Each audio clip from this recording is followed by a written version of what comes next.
ಎಲ್ರಿಗೂ ನಮಸ್ಕಾರ. ಈಗ ತಾನೇ ರಾಮನ ಅವತಾರ ನೋಡ್ಕೊಂಬಂದೆ. ಕಾಮಿಡಿ ಕೇಪರು, ಒಳ್ಳೆ ಮನೋರಂಜನೆ ಇದೆ. ನನಗೆ ರಾಮಾಯಣಕ್ಕೂ ಈ ಸಿನಿಮಾದ ಅನಾಲಜಿ ಚೆನ್ನಾಗಿ ಮಾಡಿದ್ದಾರೆ ಡೈರೆಕ್ಟರ್ ವಿಕಾಸ್ ಅವರು. ನಮ್ಮ ಸ್ನೇಹಿತ ರಿಷಿ ಭಾಳ ಚೆನ್ನಾಗಿ ಅಭಿನಯಿಸಿದ್ದಾರೆ. ಇದು ಒಂದು ಸೆಕೆಂಡ್ ಹಾಫ್ ನನಗೆ ಎಂಜಾಯಬಲ್ ಅನಿಸ್ತು. ಎಲ್ಲ ಒಂದಕ್ಕೊಂದು ಕನೆಕ್ಷನ್ ಚೆನ್ನಾಗಿತ್ತು. ಒಂದು ಸಿಂಪಲ್ಲಾಗಿ ಒಂದು ಫ್ಯಾಮ್ಲಿಗೂ ಇಷ್ಟ ಆಗೋ, ಎಲ್ರಿಗೂ ಇಷ್ಟ ಆಗೋ ಒಂದು ಕಾಂಟೆಂಟ್ ಓರಿಯೆಂಟೆಡ್ ಸಿನಿಮಾ. ಆ್ಯಂಡ್ ನಗ್ಸತ್ತೆ. ಆ್ಯಕ್ಟರ್ಸ್ಗಳೆಲ್ಲ ಚೆನ್ನಾಗಿ ಮಾಡಿದ್ದಾರೆ. ಡೈರೆಕ್ಟರ್ ಒಳ್ಳೆ ಪ್ರಯತ್ನ.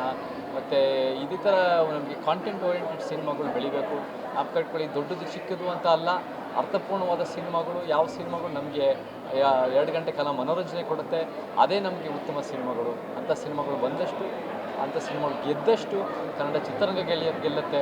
ಬರೀ ನಾವು 100 ಕೋಟಿ 200 ಕೋಟಿ 300 ಕೋಟಿ ಅಂತ ಲೆಕ್ಕ ಅಲ್ಲ.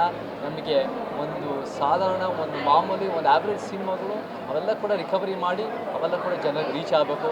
ರಾಮನ ಅವತಾರ ಚೆನ್ನಾಗಾಗಲಿ, ರಿಷಿ, ವಿಕಾಸ್ ಅವ್ರ ಇಡೀ ತಂಡದಲ್ಲಿ ಚೆನ್ನಾಗಾಗಲಿ ಅಂತ ಹೇಳಿ ವಿಶ್ ಮಾಡಿ ಎಲ್ಲರಿಗೂ ನಮಸ್ಕಾರ. ಜೈ ಕರ್ನಾಟಕ. ಎಲ್ರಿಗೂ ನಮಸ್ಕಾರ. ಮೊದಲನೇದಾಗಿ ಇವಾಗಷ್ಟೇ ರಾಮನ ಅವತಾರ ಸಿನಿಮಾ ನೋಡ್ಕೊಂಡು ಬಂದೆ.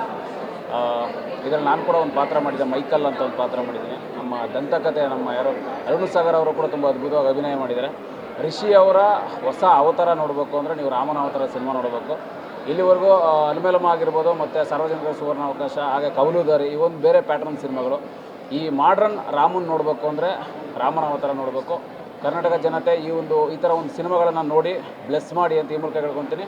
ಪ್ರಣೀತಾ ಸುಭಾಷ್ ಅವರಾಗಿರ್ಬೋದು, ಮತ್ತು ಸುಬ್ರಹ್ಮಣ್ಯಪ್ಪ ಅವರಾಗಿರ್ಬೋದು, ನಮ್ಮ ಅರುಣ್ ಸಾಗರ್ ಅವರಾಗಿರ್ಬೋದು, ರಿಷಿ ಅವರಾಗಿರ್ಬೋದು, ತುಂಬ ಅದ್ಭುತವಾದ ಕಲಾವಿದರುಗಳ ಜೊತೆ ನಾವು ಕೂಡ ಅಭಿನಯಿಸಿರೋದಕ್ಕೆ ತುಂಬ ಖುಷಿ ಇದೆ. ನಮ್ಮ ವಿಕಾಸ್ ಅವ್ರದ್ದು ಮೊದಲನೇ ಸಿನಿಮಾ, ಸ್ಕ್ರೀನ್ ಪ್ಲೇ ಆಗಿರ್ಬೋದು, ಮತ್ತು ಒಂದು ಕಂಟೆಂಟ್, ಒಳ್ಳೆ ಕಂಟೆಂಟು, ಒಳ್ಳೆ ಲೊಕೇಶನ್ಸ್ಗಳು ಕೂಡ ಶೂಟ್ ಮಾಡಿದ್ದಾರೆ. ಈ ಮೂಲಕ ನಮ್ಮ ನಿರ್ದೇಶಕರಿಗೂ ಕೂಡ ಥ್ಯಾಂಕ್ಸ್ ಹೇಳ್ತೀನಿ. ಒನ್ಸ್ ಅಗೇನ್ ನೀವೆಲ್ಲೂ ಬಂದು ಸಿನಿಮಾ ನೋಡಿ ಸಪೋರ್ಟ್ ಮಾಡಿ. Thank you.